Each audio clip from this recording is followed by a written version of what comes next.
Zingtai village, also known as Kampa Na Tingki, is located to the east of Hongman. Zingtai Peak lies between Hongman and Unghon villages, and one can even see the peak from Unghon towards the west. One can also have a clear view of the mountain from Kampa village. Seitaphung village lies in the upper part of Hongman and the east side of Vāhei village. It was one of the oldest villages among the Kaurui inhabitants. Kaurui is an area in the western part of Ukhrul and is a union of more than 20 villages. Due to various natural calamities and internal crises in the village, inhabitants of Seitaphung village left and settled at Mapao, a neighboring village. Years later, some of them relocated to the old village, but soon many left again due to land disputes, and this time they settled at Hongman. In the early 90s, a civil war broke out between the Kukis and the Nagas. The Kukis burnt down houses of those who remained, and so they fled to neighboring villages, never to return. Today, one can see the deserted village of Seitaphung above Hongman village, which was once much talked about because of Vāhei who married the goddess like beauty Mansingla. Hongman village remains even to this day in the center of Kauri. The inhabitants of the village initially began living in the mountain top, but during Second World War, the whole village was burned down, and so they fled to Yangram village for shelter. After the war, they came back in the early 1950s to relocate, but in the lower plains. It is not a big village but a close-knit one. A very famous Tangkhul Naga leader, Maran R. Suisa, was buried in this small hamlet, and his grave is still well maintained. Many Japanese soldiers died in these mountain ranges, especially Zingtai Kaphung. In the late 80s, hundreds of Japanese came here to look for the bones of their dead warriors.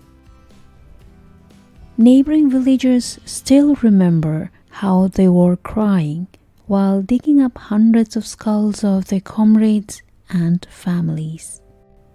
In this beautiful village of Zingtai, the chief Khalengshāng and his wife Masowan, the parents of Mansingla, lived in poverty. His father gave him the name Khalengshāng, for his ancestors were very rich.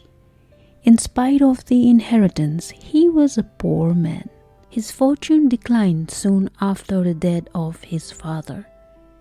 Adding misery to his poverty was the fact that he and his wife were childless. The couple prayed night and day, and the fairy of Rong Ngayi answered their prayer. Rong Ngayi was a very powerful goddess and granted the wishes of her devotees. Khalengshāng and his wife asked for a child and wealth. The goddess agreed to grant both their wishes on the condition that they would return the child to her in due time. The next day, when the couple was in the paddy field, a butterfly came and perched on Masowan's navel and laid an egg on it, impregnating her. True to the fairy's word, their affairs in farming prospered and their wealth doubled. In due course, Masowan gave birth to a beautiful goddess-like baby girl. They named her Mansingla, which meant the indebted one, as they had to return her to the goddess. Everyone admired and appreciated Mansingla's beauty. Her fame spread even to the remotest parts of Manipur. Like her looks, her weaving skills were unmatched. She wove the best-looking Pangyai, Jangkhom, Pingui, Luirim, Tangkhang, Khuileng, and Pork John. She was an expert in weaving intricate designs into various clothes. Mansingla grew more beautiful and gifted with each passing day. Khalengshāng and Mosowan loved her so much, but remembering their pledge to the goddess, they could not help but worry about the future. As Mansingla grew older, the parents became worried, remembering the promise he made to the Rong Ngayi to offer the child. Everyone admired Mansingla's beauty. Her fame spread even to the remotest parts of Manipur. Like her looks, her weaving skills were unmatched. She wove the best-looking Pangyai, Chongkhom, Phingui, Luirim, Tangkhul, Khuileng, and Porgachon. She was an expert in weaving intricate designs into various clothes. It was said that the goddess of Rong Ngayi taught her how to weave when she was in her mother's womb. Among the Tangkhul Nagas, a very popular garment known as Zingtai Kaphung is her creation. Mansingla grew more beautiful and gifted with each passing day. Khalengshāng and Mosowan loved her very much, but remembering their pledge to the goddess, they could not help but worry about the future. They wanted to protect and keep her with them, whatever it took. She was not allowed to go to the fields. Even to fetch water from the well, they would first listen out for Cheklen birds singing, which was considered a bad omen among the Tangkhuls. During that time, there lived the handsome son of chief of Seitaphung. His name was Vāhei. Physically, he possessed all the great qualities of a man. When the time came to look for his partner, his parents could not find a good match for their son. So they asked him to look for someone outside their village. After many inquiries, he heard about the matchless beauty of Mansingla of Zingtai. He decided to go and see for himself if she was as beautiful as her fame. He put on his best dress malau, a neatly folded luirim hung on his shoulder, combed and stuck a flower in his lock of hair, took his spear and left for Zingtai. Not many people were in the village when he reached, as most of the villagers, including Mansingla's parents, had gone to their paddy fields. At the entrance of the village, he saw a very big house and saw a very beautiful lady weaving clothes with beautiful designs. The moment he saw her, he fell in love with her. Zingtai also turned and saw Vāhei and shared the same feeling. Theirs was love at first sight.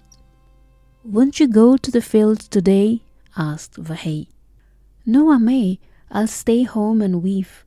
Come and have a seat," said Mansingla coyly. She stopped weaving and gave him Pamkhong to sit on. He stuck his spear outside the kitchen and they went into the house and chatted. They were equally attracted to each other since their first meeting. "Do you have any relatives in our village?" asked Mansingla. "I don't have any relatives here. I came all the way from my village just to have a look at you with my own eyes. I thought people were exaggerating when they spoke about your beauty. And now here you are, more beautiful than I could ever imagine. For once, the gossip mongers were saying the truth." She blushed and was flattered. Vāhei continued, "If you don't mind, kindly allow me to ask you a question.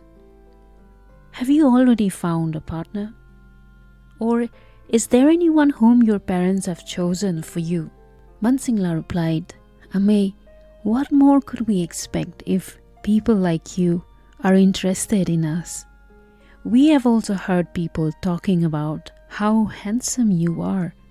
But as you know, a girl cannot go out of the village on her own to look for her own partner. I was wishing that someday you would come to visit us, and here you are. What more could I ask for?" The couple realized that they were made for each other. Mansingla cooked a delicious lunch which they ate together, They spend the whole day together talking about various things. Vāhei again asked her, Mansing, even if we are so much interested in each other, we love each other. But what would you do if your parents rejected my proposal?